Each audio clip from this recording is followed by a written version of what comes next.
On February 11, 1945, in the Livadia Palace on the Crimean coast, the delegations of the United States, the United Kingdom, and the Soviet Union approved two documents that never appeared on the public communiqué. One was the clause on Poland promising a Polish provisional government of national unity, pledged to hold free and unfettered elections as soon as possible. The other was a secret agreement in which Joseph Stalin promised that the Soviet Union would enter the war against Japan in 2 or 3 months after Germany has surrendered and the war in Europe is terminated, in return for major territorial gains in Manchuria, southern Sakhalin, and the Kuril Islands. At the same time, United States planners were working with invasion estimates in which defeating Japan by conventional means could cost between 1.7 and 4 million American casualties, including 400,000 to 800,000 deaths and millions of Japanese dead.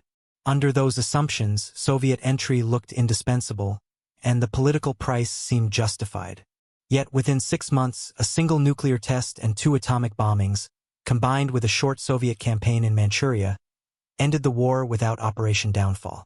Japan's resistance collapsed in 3 weeks. Poland remained under communist rule for more than 4 decades. On July 21, 1944, as the Red Army pushed into eastern Poland, Moscow announced the formation of the Polish Committee of National Liberation, known as the Lublin Committee in London. The Polish government in exile learned from radio and diplomatic channels that a rival authority was now claiming to speak for Poland, backed by Soviet troops occupying much of the country. Britain's 1939 guarantee to Poland and Allied declarations about the Atlantic Charter had created expectations that an independent, non-communist Poland would be restored after victory. The military reality in mid-1944 was that Soviet armies had liberated and then controlled Polish territory. The London government commanded no divisions on the ground in Poland. Stalin's allies did. The Lublin Committee operated under the protection of Soviet military and security forces. By summer 1944, the Red Army had deployed over 1 million men, thousands of tanks, and tens of thousands of artillery pieces across multiple fronts pushing into Poland. Behind the combat units came detachments of the NKVD, the Soviet security apparatus, which moved quickly to establish control over police stations, administrative offices, and communication networks. The Polish government in exile, led by Prime Minister Stanislaw Wojciech, watched from London as this parallel structure took shape. They had no military forces on Polish soil, no control over railways or airfields, and no means to challenge Soviet occupation except through diplomatic protest. Western Allied forces were concentrated in France and Italy. No American or British divisions were positioned to enter Poland. The logistics of the war in Europe meant that supply lines ran from the west through liberated France toward Germany, not toward the east. Stalin's forces had driven the Wehrmacht back across hundreds of miles, and in doing so had created facts on the ground that would shape all subsequent negotiations. The Soviet Union controlled not just territory but the entire administrative apparatus necessary to govern it. Radio stations, printing presses, food distribution networks, and local government offices all fell under Soviet supervision or direct control. The Yalta Conference, still months away, would attempt to create a formula that acknowledged these realities while preserving at least the appearance of Polish sovereignty. But even before the Big Three met in Crimea, the outlines of the problem were clear. Any Polish government recognized by the Allies would need Soviet approval to function. Any promise of free elections would depend on Soviet cooperation to fulfill.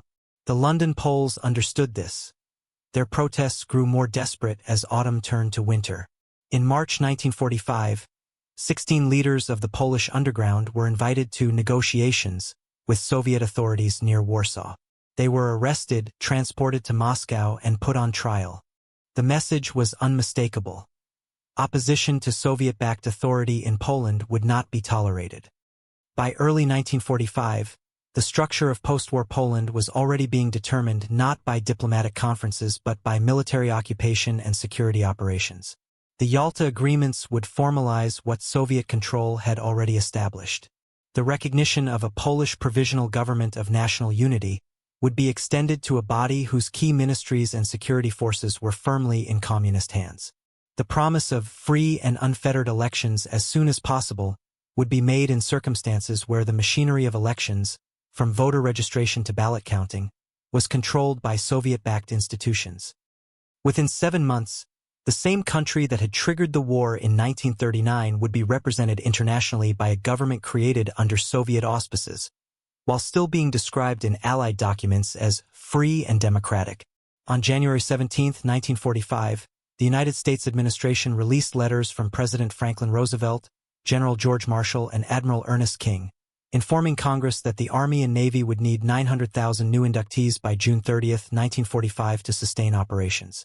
On planners' desks in Washington, updated studies projected what a direct invasion of Japan might cost.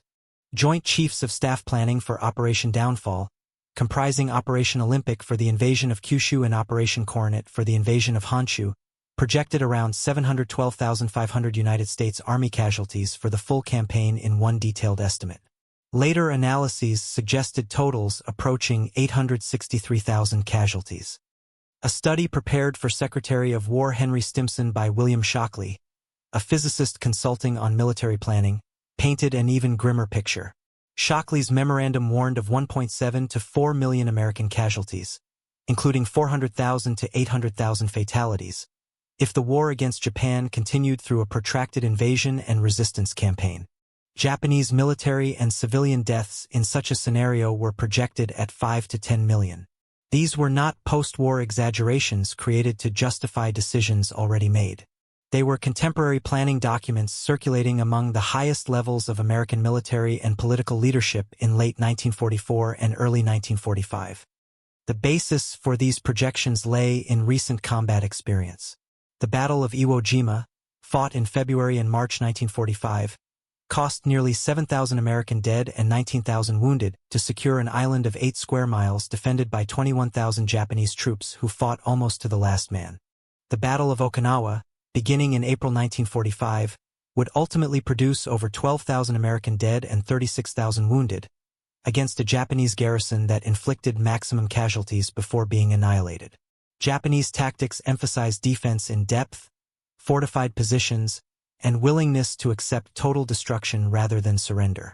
Extrapolating these patterns to the home islands, with a defending force of millions and a civilian population mobilized for resistance, produced casualty estimates that exceeded anything the United States had experienced in the European theater. The Joint Chiefs of Staff, General Marshall, Admiral King, and Fleet Admiral William Leahy, viewed Soviet entry into the Pacific War as critical to reducing these projected costs. A large-scale Soviet offensive into Manchuria and northern China would tie down significant Japanese forces, prevent their redeployment to the home islands, and potentially force Japan to fight on 2 fronts simultaneously. Internal correspondence among senior American officials described Soviet entry as imperative to save American lives. This was not merely diplomatic rhetoric. It reflected a genuine belief, based on the best military intelligence and operational planning available in early 1945, that the Soviet Union's participation could materially shorten the war and reduce casualties. Operation Downfall required massive logistical preparation. Planners estimated the need for hundreds of thousands of assault troops, sustained amphibious operations on a scale exceeding D-Day, carrier groups providing continuous air support, and a strategic bombing campaign that would dwarf what had been conducted in Europe. Supply tonnage for operations on Kyushu alone was calculated in the millions of tons per month. The infrastructure to support such an effort was being built across the Pacific even as diplomatic negotiations unfolded in Europe. By the time the Big Three met in Crimea in February 1945, United States military planning rested on an assumption that without Soviet intervention, ending the war against Japan could cost more American lives than the entire European campaign had already consumed. This assumption shaped Roosevelt's bargaining position at Yalta and made Soviet cooperation appear not just desirable but essential. On February 4, 1945, delegations from the United States, United Kingdom, and Soviet Union gathered at Livadia Palace for the first plenary session of what became known as the Yalta Conference. Roosevelt, Churchill, and Stalin sat at the same table, backed by senior military advisors including General Marshall, Field Marshal Alan Brooke, and General Alexei Antonov. Official stenographers recorded the agenda and the opening statements. Officially, the conference aimed to finalize Allied strategy for finishing the war and shape a post-war order based on collective security and self-determination. In practice, Each leader arrived with specific territorial and security demands shaped by the military realities of early 1945. Stalin's position was strengthened by the presence of the Red Army deep in Eastern Europe. Soviet forces had reached the Oder River, stood in Silesia, and controlled most of Poland. Millions of Soviet troops and tens of thousands of guns and tanks were deployed across a front stretching from the Baltic to the Balkans. Roosevelt's position rested on United States industrial and financial dominance, the ongoing American campaign in the Pacific, and the strategic bombing offensive that was systematically destroying German and Japanese cities. Churchill represented a Britain whose military contribution remained significant but whose relative power was diminishing compared to the two emerging superpowers. The agenda outlined in the conference documents included German occupation and zones of control, reparations, the structure of the United Nations Organization, the Declaration on Liberated Europe, the Polish question and Poland's frontiers, and Soviet entry into the war against Japan. Each item involved not just abstract principles but concrete interests backed by military force. On the Eastern Front, the Red Army had deployed several million men equipped with thousands of T-34 tanks, JS heavy tanks, and massed artillery. In the Pacific, United States forces had taken the Marianas and the Philippines but still faced a Japanese army in China, Manchuria, and Southeast Asia numbering in the millions, along with the untested garrison of the home islands. The Declaration on Liberated Europe committed the Allies to jointly assist the peoples liberated from the domination of Nazi Germany and the peoples of the former Axis satellite states of Europe to solve by democratic means their pressing political and economic problems. The text promised support for the right of all peoples to choose the form of government under which they will live, and called for free elections of governments responsive to the will of the people. These were the formal commitments. The practical question, left implicit in the declaration, was how such principles would be enforced in territories occupied by the Red Army. Poland dominated the European discussions. Churchill pressed for inclusion of London Poles in any future government. Roosevelt sought a formula that would be acceptable to American public opinion, particularly Polish-American voters. Stalin insisted that the Soviet Union's security required a friendly government on its western frontier, and that the Lublin-based administration already operating under Soviet protection must form the core of any future authority. The military balance shaped these negotiations. Soviet forces controlled Polish territory, administered Polish cities, and operated the security apparatus that determined who could organize politically and who would be arrested. As the first sessions concluded, the participants understood that military strength translated directly into diplomatic leverage. The Red Army's positions in Eastern Europe gave Stalin a veto over any arrangement he found unacceptable. The massive American buildup in the Pacific and the ongoing strategic bombing campaign gave Roosevelt and Churchill leverage in discussions about Japan and the future of Asia. But in Europe, the facts on the ground favored Moscow. As diplomatic formulas were drafted and revised, all participants acknowledged, at least privately, that Poland's fate would be determined as much in Moscow as at the conference table. In the closed sessions of the 6th and the 7th of February, the delegations turned to the most contentious European issue, the future of Poland. Draft texts on frontiers and governance, reflecting months of earlier exchanges, circulated among the foreign ministers and their advisors.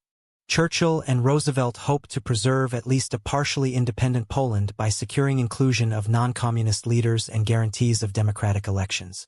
Stalin insisted that the Lublin-based government, already operating under Soviet protection, must form the core of any future authority.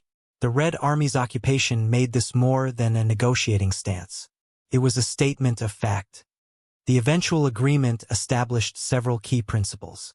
The eastern frontier of Poland would follow the Curzon Line, with minor deviations in favor of Poland in some areas. Poland would be compensated for territory ceded to the Soviet Union by receiving substantial German lands to the west, including territory up to the Oder and Nysa rivers. A Polish provisional government of national unity would be created by reorganizing and broadening the existing provisional government, the Lublin administration, through inclusion of democratic leaders from Poland itself and from Poles abroad. This new government would be pledged to the holding of free and unfettered elections as soon as possible on the basis of universal suffrage and secret ballot. The language was carefully constructed. The phrase reorganizing and broadening implied that the Lublin government would continue but with additional participation. The commitment to free and unfettered elections as soon as possible provided a formal guarantee that the West could cite when defending the agreement.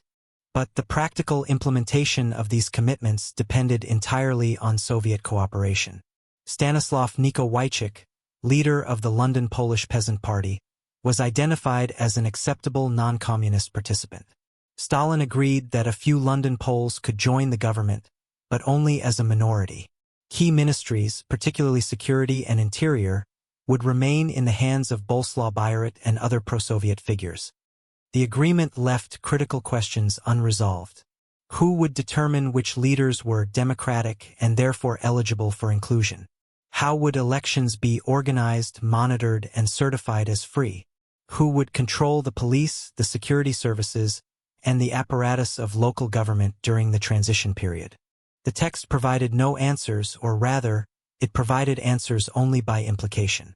Soviet military occupation meant Soviet control over these practical mechanisms, whatever the diplomatic language suggested. Western diplomats understood the limitations. British Foreign Secretary Anthony Eden and American diplomats on the ground in Poland sent reports describing the security environment. Political opponents of the Lublin government were being arrested. The underground Home Army was being systematically dismantled. Non-communist newspapers faced censorship or closure. Yet Roosevelt and Churchill accepted the formula, calculating that it preserved at least the possibility of Polish self-determination while maintaining Allied unity at a critical moment in the war.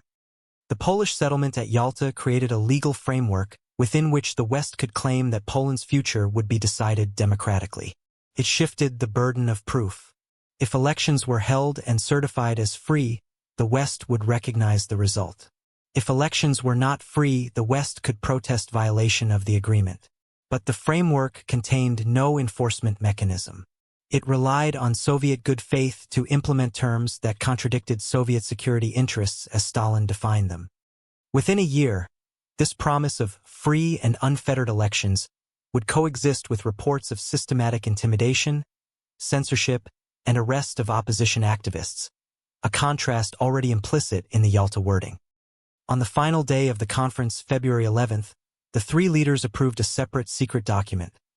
The agreement concerning the entry of the Soviet Union into the war against Japan. Copies were circulated only to select officials in Washington, London, and Moscow. The public communiqué made no mention of this agreement. Its terms would remain classified for months. The agreement specified that the Soviet Union would enter the war against Japan in 2 or 3 months after Germany has surrendered and the war in Europe is terminated. In return, the Soviet Union would receive substantial territorial and economic concessions in East Asia. The status quo of the Mongolian People's Republic, a Soviet satellite, would be preserved. The southern part of Sakhalin Island and adjacent islands, ceded to Japan after the Russo-Japanese War of 1904 to 1905, would be returned to the Soviet Union. The Kuril Islands would be transferred to Soviet sovereignty. In Manchuria, the commercial port of Dairen would be internationalized, with Soviet interests recognized as predominant. Port Arthur would be restored as a Soviet naval base, and the Chinese Eastern Railway and South Manchurian Railway would be operated jointly by a Soviet-Chinese company, with Soviet interests again given priority. The agreement stipulated that China's sovereignty over Manchuria would be preserved, but these arrangements required nationalist Chinese acceptance. Stalin, Roosevelt, and Churchill signed as the approving authorities. The Chinese nationalist government, not present at Yalta, would be informed later and asked to accept the Manchurian arrangements as the price of Soviet action against Japan. The military significance of this agreement was substantial. The Japanese Guandong Army in Manchuria and northern China numbered over 1 million men, equipped with thousands of artillery pieces and hundreds of tanks. A Soviet offensive from the north and west would force Japan to fight on multiple fronts, potentially preventing reinforcement of the home islands and shortening the war. American planners viewed Soviet entry as critical. Internal correspondence among the Joint Chiefs of Staff described it as imperative to reduce projected casualties in an invasion of Japan. The agreement formalized this strategic assumption. The Western leaders effectively exchanged acceptance of Soviet territorial ambitions in East Asia for a firm commitment of major Soviet forces against Japan. The 3-month window specified in the agreement provided a concrete timetable. Soviet planners would now work to meet that deadline. The linkage between the Polish settlement and the Far Eastern Agreement was never explicitly stated in conference documents. But the chronology and the structure of the negotiations suggested a connection. Roosevelt sought Soviet entry into the Pacific War to save American lives. Stalin sought Western recognition of a Soviet sphere of influence in Eastern Europe and territorial gains in Asia. Churchill sought to preserve British interests and maintain some leverage over both outcomes. The final agreements reflected these overlapping priorities. When Germany surrendered on May 8, 1945, the 3-month clock started. Soviet General Staff planners immediately began working to meet the agreed deadline. Divisions were identified for redeployment from Europe to the Far East. Logistics officers calculated tonnage requirements for moving hundreds of thousands of troops, thousands of armored vehicles, and millions of tons of supplies across the Trans-Siberian Railway. The secret agreement signed at Yalta translated directly into operational orders that would shape Soviet military planning for the next 6 months. The commitment was mutual and precise. Stalin promised to enter the war within a specific time frame. Roosevelt and Churchill promised recognition of Soviet gains. The bargain was struck in secret, but its consequences would shape the post-war world. On June 28, 1945, the Provisional Government of National Unity was formally announced in Warsaw. The new cabinet combined members of the Lublin government with a limited number of politicians from the London camp, most notably Stanislaw Wojciech, who became Deputy Prime Minister and Minister of Agriculture. On paper, this satisfied Yalta's requirement to reorganize and broaden the existing provisional government. In practice, key ministries including Security and Interior remained under communist control, backed by the presence of Soviet troops and NKVD advisors throughout Poland. The security situation in Poland in mid-1945 made genuine political competition nearly impossible. The NKVD and newly created Polish security agencies, collectively known as the UB, conducted systematic arrests of underground fighters, former Home Army members, and opposition activists. The trial of the 16 in Moscow earlier that year had demonstrated the risks of independent political activity. 16 leaders of the Polish underground, including representatives of major political parties and military organizations, had been invited to negotiations with Soviet authorities near Warsaw in March 1945. They were arrested, transported to Moscow, and put on trial in June on charges of illegal activity and collaboration with Nazi Germany. All were convicted. The message was unmistakable. Control over information and resources provided additional leverage. The communist-dominated government held a monopoly over radio broadcasting and licensing of newspapers.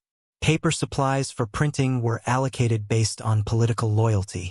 Ration cards, housing permits, and employment in state-controlled enterprises were used to pressure individuals and families to cooperate with the new authorities.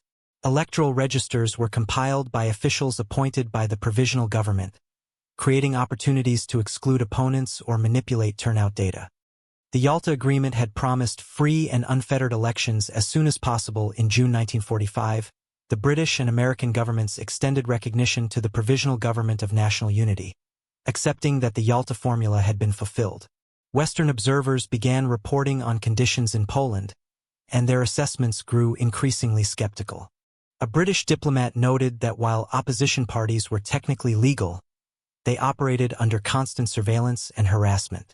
An American observer reported that communist authorities controlled the machinery of elections so thoroughly that any vote would likely reflect the government's preferences rather than genuine popular will.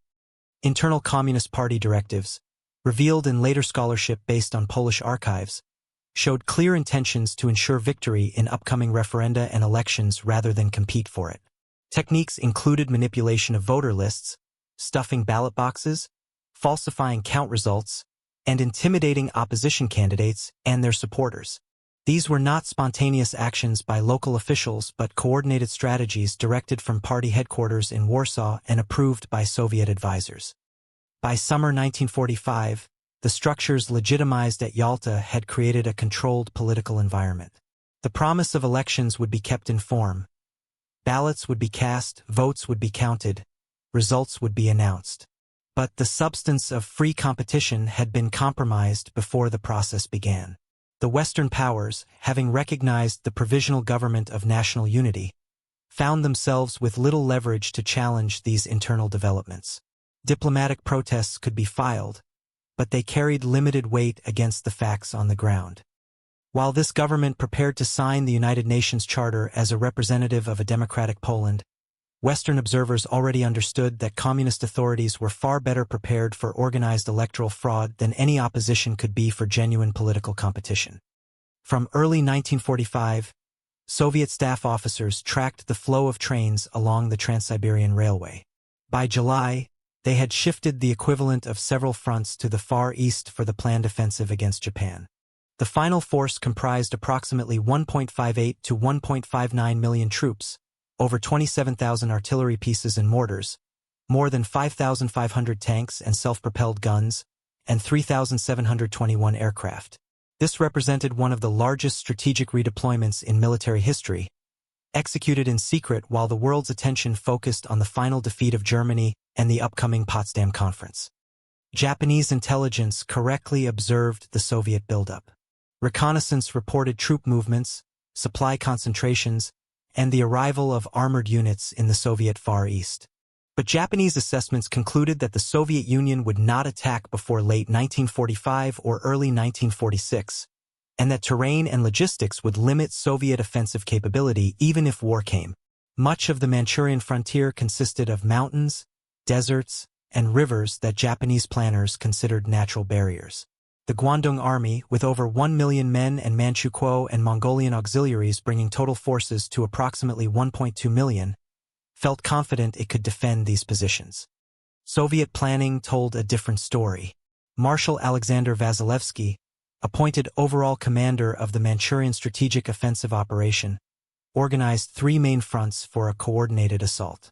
The Transbaikal Front under Marshal Rodion Malinovsky would attack from the west through the Gobi Desert and the Greater Shingon Mountain Range, terrain the Japanese considered nearly impassable for mechanized forces. The First Far Eastern Front under Marshal Kirill Meretskov would attack from the east, advancing into eastern Manchuria and northern Korea. The Second Far Eastern Front under General Maxim Perkiev would secure the northern approaches and support the main offensives.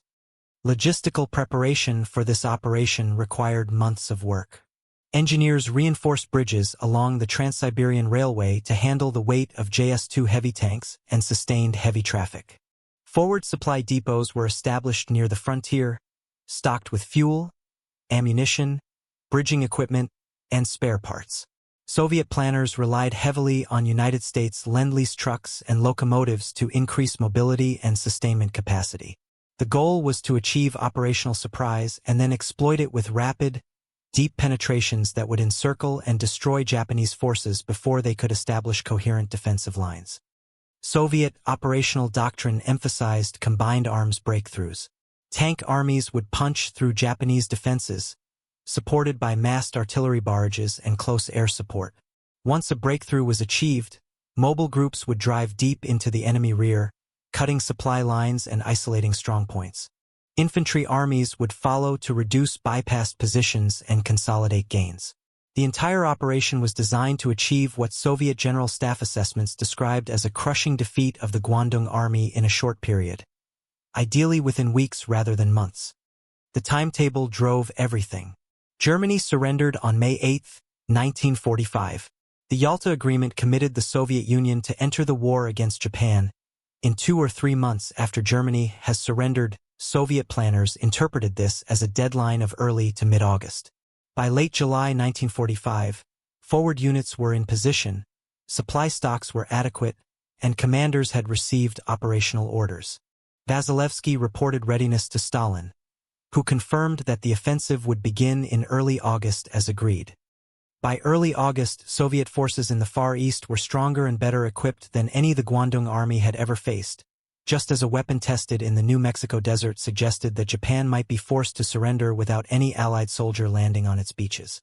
At 5:30 a.m. on July 16, 1945, a plutonium implosion device codenamed Gadget detonated atop a 100-foot tower at the Trinity site in the Jornada del Muerto desert near Alamogordo, New Mexico.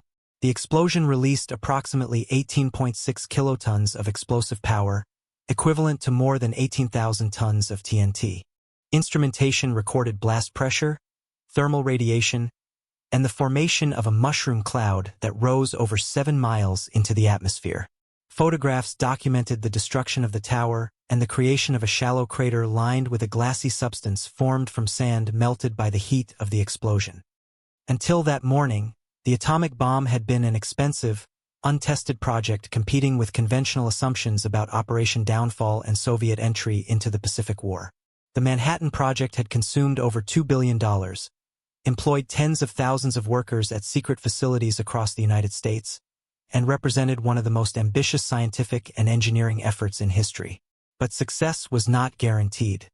The plutonium implosion design tested at Trinity was far more complex than the uranium gun-type design planned for the first operational bomb. If Trinity had failed, the entire program might have been delayed by months or abandoned altogether. Trinity succeeded. Within hours, detailed reports were being prepared for senior officials. General Leslie Groves, military director of the Manhattan Project, and J. Robert Oppenheimer, scientific director, sent initial assessments to Secretary of War Henry Stimson. Stimson was at Potsdam, attending the conference with President Harry Truman, who had succeeded Roosevelt after his death in April. Coded messages informed Truman that the test had exceeded expectations. A full 13-page report followed, providing technical details and confirming that the United States possessed a weapon capable of destroying a city with a single bomb. The uranium gun-type bomb under preparation for Hiroshima, codenamed Little Boy, used a simpler design that had not required prior testing.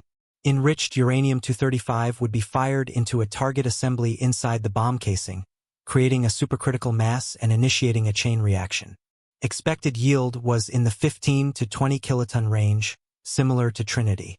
A second plutonium implosion bomb, essentially identical to the Trinity device and codenamed Fat Man, was being assembled for a follow-up attack. Delivery would be by B-29 bombers operating from Tinian Island in the Marianas. Trinity altered the strategic calculus but did not immediately erase the value of Soviet entry. American planners still envisioned a combination of blockade, strategic bombing, and possibly invasion to force Japanese surrender. The atomic bomb provided a new tool, but how many bombs would be needed and whether Japan would surrender after 1 or 2 strikes remained uncertain. Moreover, production of fissile material was limited.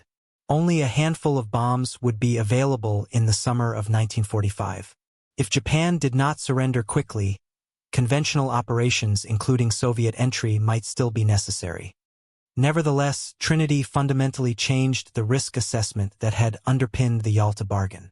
In February 1945, American leaders faced invasion casualty projections of hundreds of thousands to millions. They accepted Soviet territorial demands in Eastern Europe and East Asia as the price of Soviet help to shorten the war. By July 1945, the United States possessed a weapon that might achieve the same result without Soviet participation. The original rationale for the political concessions made at Yalta to avoid a catastrophic invasion of Japan no longer matched the emerging military reality. When Truman met Stalin at Potsdam, he informed the Soviet leader in vague terms that the United States had developed a new weapon of unusual destructive force. Stalin, already informed about the Manhattan Project by Soviet intelligence, understood the implications. But he also understood his own timetable. The Yalta Agreement committed the Soviet Union to enter the war against Japan within 3 months of Germany's surrender. Soviet forces were in position. The offensive would proceed as planned. On July 17, 1945, the Potsdam Conference opened at Sakhalin Palace in Potsdam, Germany. President Truman represented the United States. Prime Minister Winston Churchill represented the United Kingdom, though he would be replaced during the conference by Clement Attlee after the Labour Party's victory in British elections.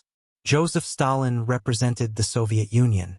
The conference aimed to finalize post-war arrangements for Germany, address unresolved questions from Yalta, and coordinate the final phase of the war against Japan. Truman arrived with the knowledge that Trinity had succeeded, believing this might strengthen United States bargaining leverage. The conference agenda included German demilitarization, occupation zones, reparations, war crimes trials, and the implementation of Yalta decisions regarding Eastern Europe. On Poland, the United States and United Kingdom did not attempt to reverse the Yalta settlement. Instead, they recognized the Provisional Government of National Unity that had been announced in June. The conference endorsed Poland's western border along the Oder and Nysa rivers, confirming that substantial German territories would be administered by Poland pending a final peace settlement. The Western powers also acknowledged the ongoing expulsion of German populations from Poland, Czechoslovakia, and Hungary, though they requested that these transfers be conducted in an orderly manner. The Polish settlement at Potsdam represented a consolidation of Yalta's outcomes. Despite the changed strategic situation created by Trinity, the Western powers did not seek to renegotiate Soviet control over Eastern Europe. The reasons were multiple. Soviet forces occupied the territory in question. Attempting to reverse these arrangements might have fractured the alliance at a moment when cooperation was still needed to finalize Germany's defeat and address Japan. Moreover, American focus was shifting to the Pacific. Ending the war against Japan, establishing the United Nations, and managing the transition to peace took priority over challenging Soviet domination of Poland. On July 26, the United States, United Kingdom, and China issued the Potsdam Declaration, a public ultimatum to Japan. The declaration outlined terms for Japanese surrender: complete disarmament, occupation of Japanese territory, limitation of sovereignty to the home islands and specified minor islands, prosecution of war criminals, and establishment of a democratic government. The declaration concluded with a warning. We call upon the government of Japan to proclaim now the unconditional surrender of all Japanese armed forces. The alternative for Japan is prompt and utter destruction. The phrase prompt and utter destruction carried a specific meaning after Trinity, though the declaration did not mention atomic weapons explicitly. Truman and his advisors understood that this warning encoded the threat of nuclear attack. The Soviet Union did not sign the Potsdam Declaration, remaining technically neutral in the Pacific War until its own declaration of war in August. Stalin's absence from the declaration reflected Soviet diplomatic positioning. The Soviet Union would enter the war on its own timetable, as agreed at Yalta, and would claim its own sphere of influence in post-war Asia. Potsdam thus presented a paradox. The same conference that warned Japan with unprecedented destruction also ratified arrangements that locked Poland and much of Eastern Europe into the Soviet sphere for decades. The atomic bomb altered leverage in Asia but did not change the fundamentals of the European settlement. Soviet military control, established during the war, translated into political control that the Western powers were unwilling or unable to challenge. The conference concluded on August 2 with a final communiqué outlining agreements on Germany, reparations, and other matters. The Polish question, so contentious at Yalta, was barely debated. The decisions made in February had been implemented in June and confirmed in August. Western recognition of the Soviet-backed government stood. The promise of free elections remained on paper, but the practical means to enforce that promise did not exist. As the delegations departed Potsdam, preparations for the final phase of the war against Japan were underway. American bombers were being loaded with atomic weapons on Tinian Island. Soviet armies were finalizing plans for the Manchurian offensive. Within days, both would strike, and the war would end far more quickly than Yalta planners had envisioned. On the morning of August 6, 1945, the B-29 Enola Gay, piloted by Colonel Paul Tibbets, approached Hiroshima, Japan. At 8:15 a.m. local time, the bomb bay doors opened and Little Boy dropped toward the city center. The bomb detonated at an altitude of approximately 600 meters, releasing the equivalent of 15 kilotons of TNT. The explosion destroyed nearly everything within a 2-kilometer radius. Approximately 78,000 people died instantly from the blast and thermal effects. By the end of 1945, deaths attributed to the bombing, including those from radiation sickness and injuries, reached an estimated 140,000. Japanese leaders in Tokyo received initial reports describing massive destruction from a new type of bomb. Communications with Hiroshima were disrupted, and the scale of the disaster took hours to confirm. The Japanese government's immediate reaction combined shock with attempts to verify the nature of the attack. Some officials hoped the destruction might have resulted from a conventional raid, though the evidence quickly contradicted this. The Japanese Supreme War Council convened to assess the situation, but no immediate decision to surrender was reached. Some members still hoped to seek mediation, potentially through the Soviet Union, to negotiate terms more favorable than unconditional surrender. That hope ended on August 9th. At 1 minute past midnight Manchurian time, the Red Army launched its invasion across multiple fronts. The Transbaikal Front, with 6 combined arms armies, 1 tank army, and 1 cavalry mechanized group, attacked from the west. Tanks and mechanized infantry advanced through the Greater Shingon Mountains and the Gobi Desert, terrain the Japanese had considered impassable for large-scale armored operations. The First Far Eastern Front attacked from the east, pushing into eastern Manchuria and northern Korea. The Second Far Eastern Front secured the northern theater. In total, approximately 1.59 million Soviet troops, 27,000 artillery pieces, 5,556 tanks and self-propelled guns, and 3,721 aircraft struck against roughly 1.2 million Japanese and Allied forces. The Soviet offensive achieved immediate operational success. Forward Japanese positions were overrun within hours. Mechanized columns drove deep into the Japanese rear, encircling major formations and cutting supply lines. Japanese commanders, expecting at most a limited border conflict, found themselves facing a massive coordinated assault across their entire defensive perimeter. Communications broke down. Command and control collapsed. Within days, key cities and transportation hubs fell to advancing Soviet forces.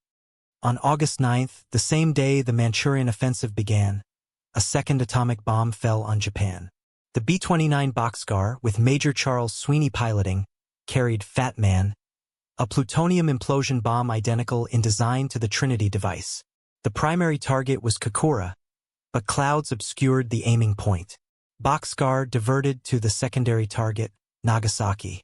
At 11:02 a.m. local time, Fat Man detonated over the city, killing approximately 70,000 people by the end of 1945.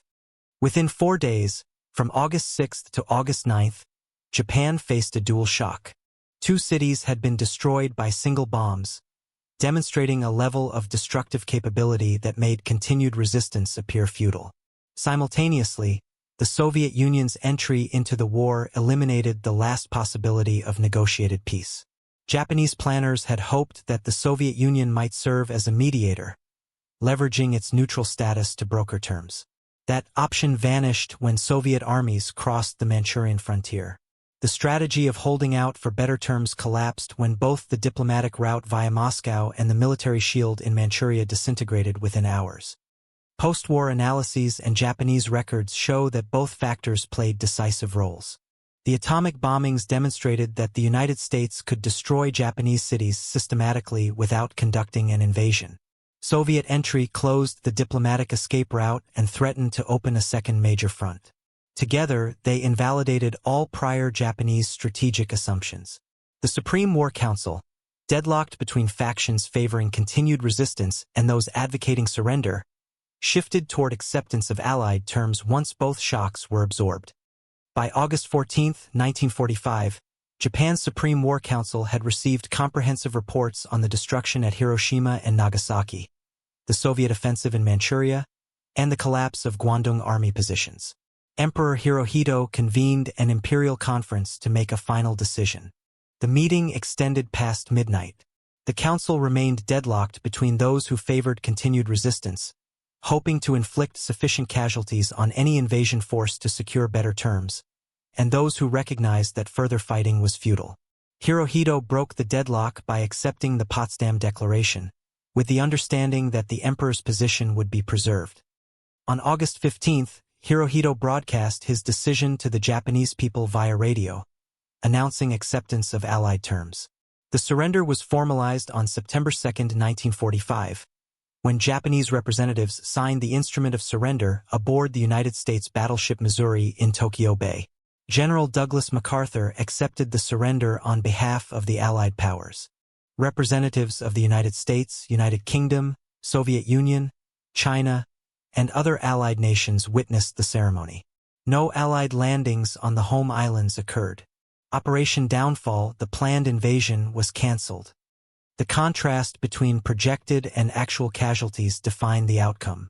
Joint Chiefs of Staff planning for Downfall had projected approximately 712,500 United States Army casualties for the full campaign in detailed estimates, with some analyses suggesting totals approaching 863,000.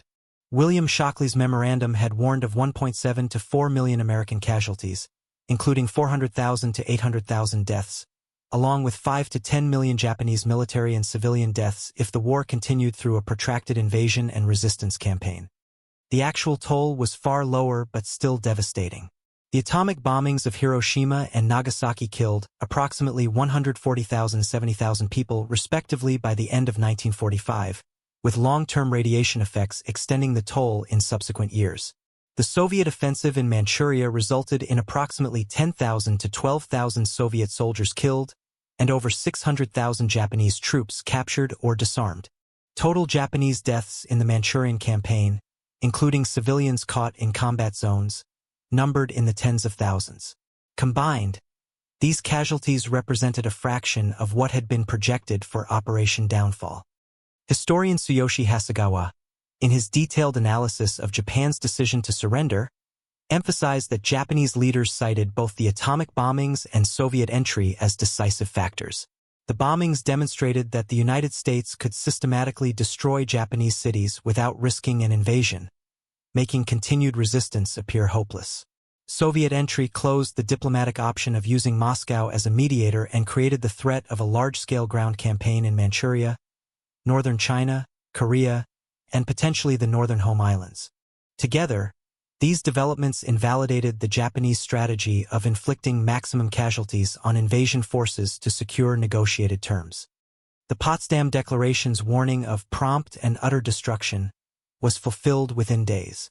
The phrase, drafted before the bombings, proved accurate once nuclear weapons and Soviet offensive power were combined. The dual shock forced Japan to accept unconditional surrender on terms dictated by the Allies, without the protracted invasion that Allied planners had feared. The war ended without the land campaign whose projected cost had underpinned the February bargain with Stalin. The Soviets fulfilled their Yalta commitment exactly, entering the war within the specified 3-month window and gaining the promised territories in Manchuria, Sakhalin, and the Kurils. But the strategic necessity of their participation, as originally conceived in the casualty projections of early 1945, had been overtaken by the development of atomic weapons. The invasion that might have cost hundreds of thousands of American lives never occurred. Instead, Japan surrendered within 3 weeks of Hiroshima, driven by a combination of nuclear destruction and Soviet military pressure. Within those 3 weeks, more than 600,000 Japanese soldiers in the Soviet theater were captured or disarmed, and the political arrangement about Poland, made before Trinity, remained untouched. On June 30, 1946, Poland held a national referendum on 3 questions: abolition of the Senate, land reform and nationalization of industry, and fixing Poland's western frontier on the Oder-Neisse line. Official results showed that 85% of voters supported all 3 proposals. On January 19, 1947, parliamentary elections were held. Official results reported that the communist-dominated Democratic Bloc won over 80% of the vote. Post-war research and surviving reports from Western observers documented widespread fraud, intimidation, and manipulation in both votes. Yalta's promise of free and unfettered elections had formally been kept. Ballots were cast. Turnout was reported as high. Results were announced and certified. But multiple studies based on Polish archives, testimony from participants, and contemporary diplomatic reports show that outcomes were predetermined through systematic control of the electoral process. Security services controlled ballot boxes and counting procedures. Opposition candidates faced harassment, arrest, or exclusion from ballots. Voter lists were manipulated to include fictitious names or exclude opposition supporters. In contested districts, counts were simply falsified to produce the desired result. The consolidation of the Polish People's Republic proceeded rapidly after these rigged votes. The 1952 Constitution confirmed Poland as a socialist state aligned with the Soviet Union. the Polish United Workers' Party, formed by a forced merger of communist and socialist parties, dominated a one-party system that allowed no genuine opposition. Poland joined the Council for Mutual Economic Assistance, communiqué, in 1949, integrating its economy with the Soviet bloc. In 1955, Poland became a founding member of the Warsaw Pact, the military alliance created to counter NATO. Throughout this period, roughly 30 to 37 million people lived under a regime characterized by censorship, political trials, limited travel, and state control of nearly all economic activity. Periodic protests challenged communist rule. In June 1956, workers in Poznan demonstrated against poor living conditions and lack of political freedom. The protests were suppressed by military force, resulting in dozens of deaths. In December 1970, strikes and protests along the Baltic coast led to violent clashes between workers and security forces, causing over 40 deaths and forcing a change in party leadership. In 1980, the Solidarity movement emerged from strikes at the Gdansk shipyard, eventually growing into a nationwide organization with millions of members challenging communist authority. Each challenge was met with repression. Martial law was imposed in December 1981. Solidarity was banned, its leaders arrested, and its activities driven underground. Yet the movement survived, sustained by support from Polish society and international attention. The formal structure created at Yalta, recognition of a Polish provisional government of national unity, followed by elections, had legitimized a system that required continuous coercion to maintain. The human cost extended beyond political repression. Economic stagnation, shortages of consumer goods, limited access to information, and restrictions on travel defined daily life for generations of Poles. The gap between official propaganda describing Poland as a people's democracy and the reality of one-party rule, censorship, and security service surveillance was understood by nearly everyone living under the system. Western recognition, granted in 1945 on the basis of promises made at Yalta, had provided international legitimacy to a regime that contradicted the values that recognition was supposed to uphold. For the citizens of the Polish People's Republic, the temporary arrangements devised in 1945 lasted until 1989, far longer than any Allied planner in February 1945 openly predicted. On June 4, 1989, Poland held partially free elections under the Round Table Agreement negotiated between the Communist government and Solidarity. The opposition was allowed to contest a limited number of seats in the Sejm, the lower house, and all seats in the newly recreated Senate. Solidarity-backed candidates won 99 of the 100 available Senate seats and all seats in the Sejm open to competition. The overwhelming result demonstrated the regime's lack of popular support. Within months, a non-communist prime minister, Tadeusz Mazowiecki, headed the government. Communist rule in Poland effectively ended, 44 years after Yalta. The end of communist control in Poland occurred as part of broader changes sweeping Eastern Europe in 1989. Soviet leader Mikhail Gorbachev's policies of glasnost and perestroika had loosened Moscow's grip on its satellite states. The refusal to use military force to maintain communist governments, a reversal of previous Soviet doctrine, allowed popular movements to challenge entrenched regimes. In Poland, Hungary, Czechoslovakia, East Germany, Bulgaria, and Romania, communist governments fell or were fundamentally reformed within months. The system created at Yalta and consolidated in the late 1940s collapsed when Soviet backing was withdrawn. Comparing the two timelines created by Yalta reveals the trade's dimensions. The Soviet Manchurian offensive lasted from August 9 to early September 1945, a matter of weeks. It fulfilled the Yalta Pledge and contributed significantly to Japan's decision to surrender, preventing Operation Downfall. United States studies had projected that downfall could cost 400,000 to 800,000 American deaths and millions of Japanese casualties. Those casualties never materialized. The war ended within 3 weeks of Hiroshima, driven by combined nuclear and Soviet pressure. Communist control in Poland, reinforced by fraudulent elections in 1946 and 1947, continued for approximately 44 to 45 years. Tens of millions of Poles lived under a regime characterized by political repression, economic stagnation, censorship, and limited sovereignty. periodic protests were suppressed by force. Independent political activity was criminalized. The promise of free and unfettered elections, made at Yalta, took until 1989 to approximate reality. Historiographical debate over Yalta has centered on whether the concessions made to secure Soviet entry into the Pacific War were justified. Critics argue that the agreement sold out Poland and that once Trinity succeeded in July 1945, the original justification for the deal lost much of its force. The United States possessed a weapon capable of forcing Japanese surrender without Soviet help, yet the political arrangements made in February were not revisited.